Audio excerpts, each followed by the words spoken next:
Price Lord. தேவனால் தெரிந்து கொள்ளப்பட்டவர்கள் மற்றும் தேவனால் அழைக்கப்பட்டவர்கள் இவர்களுடைய வாழ்க்கையில் இழப்புகள் ஏற்படுவது எதற்காக? எதையுமே நம்ம இழக்காமல் தேவனிடத்திலிருந்து ஒன்றை பெற்றுக்கொள்ளவே முடியாது. வேதத்தின்படி பார்க்கலாம். ரூத்தின் புஸ்தகத்தில் நகோமி என்கின்ற ஒரு மனுஷி இருக்காங்க. இவருடைய கணவரின் பெயர் எலிமெலேக்கு. இவருக்கு 2 பிள்ளைகள் இருக்கிறாங்க. இவங்க இஸ்ரவேல் தேசத்தை சார்ந்தவங்க, பெத்லகேம் ஊரில் குடியிருந்தவங்க. தேசத்தில் பஞ்சம் இருந்ததுனால மோவாப் தேசத்தை நோக்கி போகிறாங்க. மோவாப் அப்படின்ன உடனே நம்ம எல்லாருக்குமே தெரியும், அது அருவருப்பான ஒரு ஜனங்கள், கர்த்தருக்கு அவர்கள் அருவருப்பானவர்கள் என்று சொல்லப்பட்டவர்கள். அப்போ மோவாப் தேசத்தில் போய் வாழ துவங்கும் போது முதலாவது இந்த நகோமி தன்னுடைய கணவரை இழக்கிறாள். பின்பதாக 2 பிள்ளைகளுக்கும் திருமணம் முடிகிறது. திருமணம் முடிந்த கொஞ்ச காலங்களிலே பிள்ளைகளும் இறந்து போகிறார்கள். நகோமியனுடைய கணவன் இறந்து போகிறான், பிள்ளைகளும் இறந்து போகிறார்கள். அதன் பின்பதாக நகோமி தன்னுடைய சொந்த தேசத்திற்கு திரும்புகிறாள். தேவனால் அவர்கள் சந்திக்கப்பட்டு போஷிக்கப்பட ஆரம்பித்து விட்டார்கள் என்று தெரிஞ்சவுடன், அதாவது இஸ்ரவேல் தேசத்தில் பஞ்சம் இல்லை, அவங்களுக்கு ஆகாரம் கிடைக்குது அப்படின்னு தெரிந்த உடனே தன்னுடைய மருமகள்களோட வழிப்பிரயாணம் போகிறாங்க.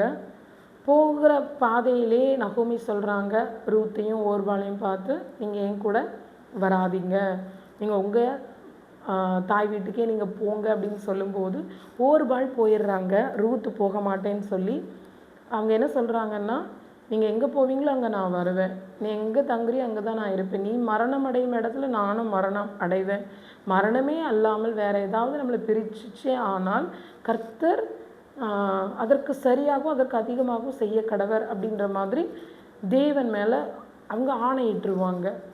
அப்போது இதுக்குள்ளே மறைஞ்சிருக்கிற காரியம் என்ன? நகோமி எல்லாத்தையுமே இழந்துட்டாங்க, கணவனை இழந்துட்டாங்க, பிள்ளைகளை இழந்துட்டாங்க.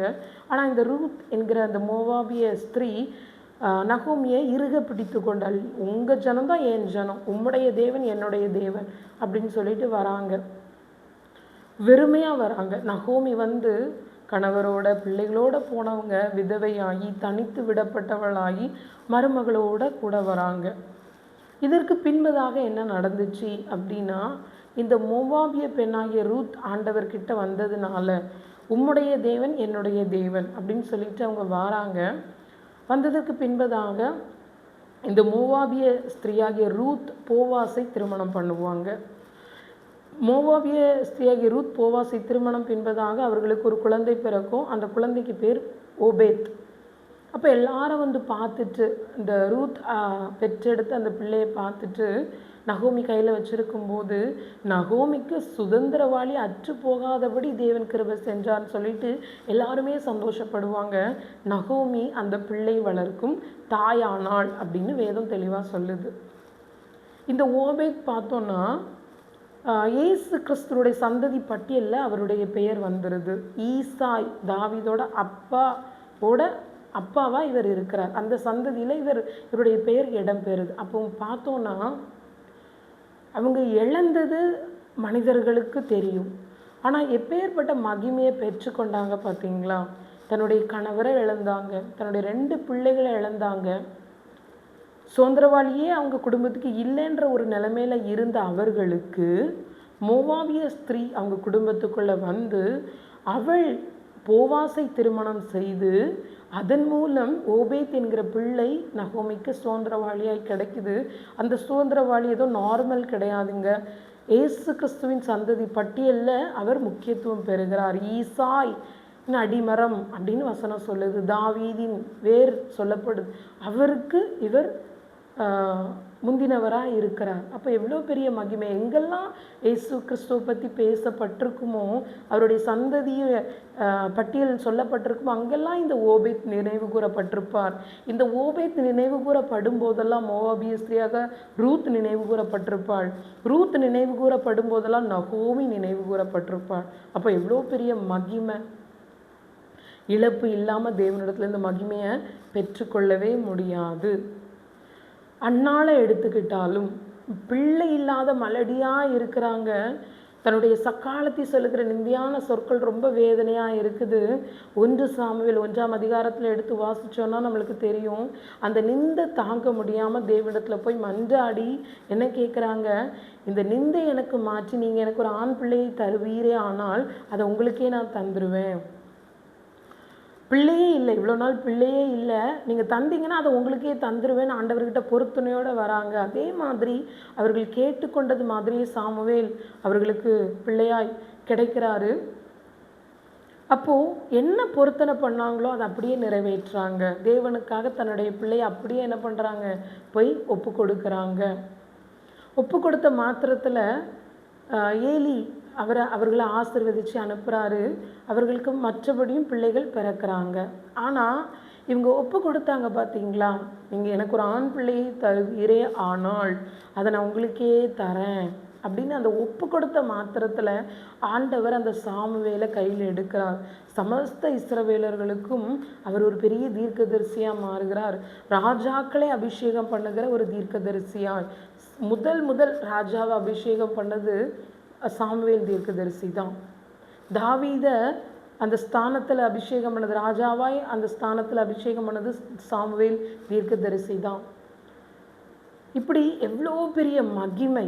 சாமுவேல் பார்த்தோன்னா அநேக இடங்களில் அவர் பேசப்படுகிறார். அவருடைய உத்தம தன்மை பேசப்படுகிறது. கர்த்தருக்குள்ள அவர் வாழ்ந்த வாழ்க்கை பேசப்படுகிறது.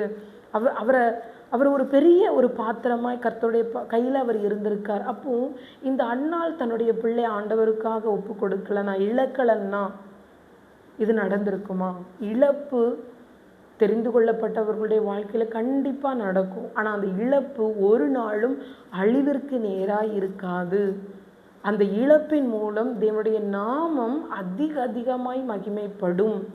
தேவனும் அதை கொண்டு பெரிய காரியங்களை செய்வார். நம்மளுடைய இழப்பின் மத்தியில் கண்டிப்பாக கர்த்தர் இறங்கி அதில் ஒரு பெரிய காரியத்தை நம்மளுக்காக நிறைவேற்றுவார். மோசே எடுத்துக்கிட்டோம் அப்படின்னா எபிரேயர் 11ஆம் அதிகாரம் 24வது வசனத்துலேருந்து 26ஆம் வசனம் வரைக்கும் வாசித்தோன்னா, அநித்தியமான பாவ சந்தோஷத்தை அவர் வெறுத்து, பார்வோனுடைய குமாரத்தி என்கின்ற அந்த ஸ்தானத்தை வெறுத்து, மோசே பார்த்தீங்கன்னா பிறந்ததுக்கப்புறம் அவருடைய வாழ்க்கை எல்லாமே ரொம்ப ஸ்டாண்டர்டான ஒரு லைஃப். பார்வோனுடைய குமாரத்தையே அவர் வாழ்கிறார், அரண்மனையில் வாழ்கிறார், எல்லாமே அவருக்கு இருக்கும். ஆனால் அவர் என்ன பண்ணுறாரு, தேவனுக்காக அந்த வாழ்க்கையை இழக்கிறார். அது வேண்டாம், எனக்கு என் ஜனங்களோட நான் வேதனை அனுபவிக்கிறதே நான் தெரிந்து கொள்ளுகிறேன்னு சொல்லிட்டு அவர் என்ன பண்ணார், தனக்கு கிடைத்த அந்த ஒரு நல்ல ஒரு வாழ்க்கை, ஆடம்பர வாழ்க்கைன்னு சொல்லலாம், எல்லாத்தையுமே தூக்கி போட்டுட்டு அவர் வெளியே வந்தார். பார்த்தீங்கன்னா மோசே ஒரு பெரிய தீர்க்கதரிசியாய் மாறினார். இஸ்ரவேல் ஜனங்களை மேய்க்கிற ஒரு மேய்ப்பனாய், இஸ்ரவேல் ஜனங்களை 6 லட்சம் புருஷர்கள் ஸ்திரீகளை வழி நடத்துகிற ஒரு மேய்ப்பராய் அவர் இருந்தார். கர்த்தரிடத்துலேருந்து நியாயப்பிரமாணங்களை கற்றுக்கொண்டார். ஆண்டவரே அவரை குறித்து சொல்லும்போது, மோசையோடு நான் முகமுகமாக பேசுகிறேன். மோசே இழந்த இழப்பு அவருடைய வாழ்க்கையில் தேவன் எவ்வளோ பெரிய மகிமை ஏற்படுத்தினார் பார்த்தீங்களா. ஒரு கட்டத்தில் தேவன் சொல்லுவாங்க, உன்னை போல ஒரு தீர்க்கதரிசியை உன் சகோதரர் நடுவிலிருந்து எழும்ப பண்ணுவேன். மோசே அந்த அளவுக்கு ஒரு ஹை பொசிஷனுக்கு போயிட்டார். ஆவிக்குரிய ரீதியில் ஒரு கிறிஸ்தவர்களாக இருந்தாலும் சரி, வேதத்தை எடுத்து வாசிக்கிறவங்களாக இருந்தாலும் சரி, மோசே என்ற ஒரு மனிதனை நம்ம தவிர்க்கவே முடியாது. இஸ்ரவேலர்களை வழி நடத்தின ஒரு பெரிய ஒரு மேய்ப்பராய் அவர் இருந்தார். அப்போது நம்ம இழக்கிறது பூமிக்குரிய காரியங்களை தான் நம்ம இழக்கிறோம். ஆனால் தேவன் அந்த இழப்பை மகிமையினால் நிறைவேற்றார், மகிமையினால் பூரணப்படுத்துகிறார், அவருடைய ஐஸ்வர்யத்தினால் பூரணப்படுத்துகிறார். எப்படி வசனம் சொல்லுது பார்த்தீங்களா, இக்காலத்து பாடு இனி வருகிற மகிமைக்கு ஏற்புடையது அல்ல. நம்ம இப்போ நினைக்கிறோம், என் பிள்ளை இந்த காரியம் இதை இழக்க வேண்டியது இருக்கே, நம்மளுக்கு இழப்பதற்கு அநேக நேரம் நம்முடைய மனது ஒத்துக்கொள்ளாது. இது இழக்கணுமா, இதை கொடுக்கணுமா? ஆனால் அதை இழக்க நம்ம தயாராகும் போது தான் ஆண்டவர் நம்மளுக்கு ஏற்படுத்தி வைத்திருக்கிற பெரிய காரியங்களை நம்ம கண்கள் பார்க்க முடியும். ஆபிரகாமுடைய வாழ்க்கையிலுமே இது இருந்தது. இஸ்மவேலை புறம்பே தள்ளும்னு சாரால் சொல்லும்போது அவருக்கு வேதனையாக இருந்தது. ஆனால் அப்படி தள்ளுனது நிமித்தம்தான் இஸ்மவேல் ஒரு பெரிய சந்ததியாய் மாறினார். இஸ்மவேலையும் ஆண்டவர் ஆசீர்வதித்திருந்தார். அப்போது இழக்க மாட்டேன், எனக்கு வேண்டாம், இதை இழக்கணுமா, வேலையை இழக்கணுமா, பிள்ளை இழக்கணுமா, என் சொந்த பந்தத்தை இழக்கணுமா, என் வீட்டை இழக்கணுமா அப்படின்னு நம்ம ஒரு குறுகிய வட்டத்துக்குள்ளே இழக்க ரெடியாக இல்லாமல் இருக்கும்போது ஆண்டவருடைய மகிமையும் நம்ம வாழ்க்கையில் வெளிப்படவே படாது. எனவே இழப்புகள் இல்லாமல் எதையுமே தேவனிடத்துலேருந்து நாம் பெற்றுக்கொள்ள முடியாது. ஆண்டவர் எதை கேட்டாலும் நம்ம கொடுப்பதற்கு ஆயத்தமாக இருப்போம். ஆண்டவர் சொல்கிறார், என்னிலும் அதிகமாக நீங்கள் எதை நேசித்தாலும் எனக்கு பாத்திரவான் அல்ல. ஆண்டவர்னு வரும்போது எல்லாத்தையுமே இழப்பதற்கு நம்ம ரொம்ப தெளிவாக இருக்கணும். ஏன்னா ஆபிரகாம் கிட்ட ஆண்டவர் கேட்டார், சோதித்தார், ஏக சுதனை எனக்கு பலியிடுவியா அப்படின்னு கேட்டார். ஆபிரகாம் ரெடியாக இருந்தார் கொடுக்கறதற்கு. நம்மளும் நம்மளுடைய மனநிலைமையில் ஆண்டவர் எதை கேட்டாலும் கொடுப்பதற்கு, இழப்பதற்கு தயாராக இருப்போம். கர்த்தருக்கே மகிமை உண்டாகட்டும்.